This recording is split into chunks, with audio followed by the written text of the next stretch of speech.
আজকে মাছ বেশি হওয়ার কারণটাকে যদি বলতেন বাজারে। বেশি আচ্ছা, আজকে দেখছি নদী খুলছে এই জন্য। চিংড়ি মাছ কত করে বেশি? কত? 800 টাকা, রুই মাছ 400 টাকা, কার্পু মাছ 300 টাকা, বড় রুই মাছ 400, এটা 180। তাতে অন্য সময়ের তুলনায় আজকের মাছের দামটা কেমন যাচ্ছে? বেশি হলো কম হলো মিডিয়াম। কতটুকু মাংস কিনা হয়েছে? আমি 1 কেজি কিনছি। 1 কেজি কি হাড্ডি সহ না হাড্ডি ছাড়া? হাড্ডি ছাড়া কত করে কেজি কিনছেন? 850 টাকা। 850 টাকা করে কেজি কিনে আপনার কাছে কেমন মনে হয়? দামটা কি বেশি না কম মনে হয়েছে? মোটামুটি আর জ্ঞান সবাই তো তাও সাধ্য না আমার। আচ্ছা, গরুর গোশত কিনলেন না মহিষের মাংস কিনছেন? গরুর মাংস। গরুর মাংস।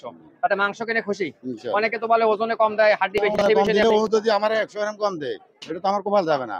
উনি একদিন ওনার দাবি তোলে থাকবে। তাতে মাংস কিনে খুশি তো? অবশ্যই আমি অবশ্যই খুশি আমি। কারণ উনি আজকে একটু বলে দেবেন সকলের দেশে আছে কিসের মাংস বেচতেছেন? আজকে ভাই আসসালামু আলাইকুম, গরু মাংস। গরু মাংস আজকে হাড্ডি সহ এবং হাড্ডি ছাড়া কত করে বেচতেছেন? হাড্ডি সহ 750 আর হাড্ডি ছাড়া 850। কিছুদিন আগে মাংসের দাম একটু খুব কম দামে বেচতেছেন, এখন একটু দামটা বাড়লো কেন? তখন গরুর দাম একটু কম ছিল, এখন দাম বাড়ছে। এক দেড় মাসের মতো বিক্রি করছিলাম 700 তাতে টাকা। আমরা আগামীতে আবার কি আশা করতে পারি? আগামীতে মনে হয় না কম পাবেন বলে, আর কম হবে এই না। বছর জন্য মনে হয় শেষ। কতটুকু মাংস কিনা হয়েছে? আমি 2 কেজি কিনেছি, 2 কেজি। কত করে কেজি কিনা হলো? 850। 850 টাকা করে কেজি কিনে আপনার কাছে কেমন হয়? দামটা কি বেশি না কম মনে হয়েছে? দাম বাজার অনুযায়ী ঠিক আছে। ঠিক আছে। ঠিক আছে, তাতে মাংস কিনে খুশি তো? আলহামদুলিল্লাহ। ঠিক আছে।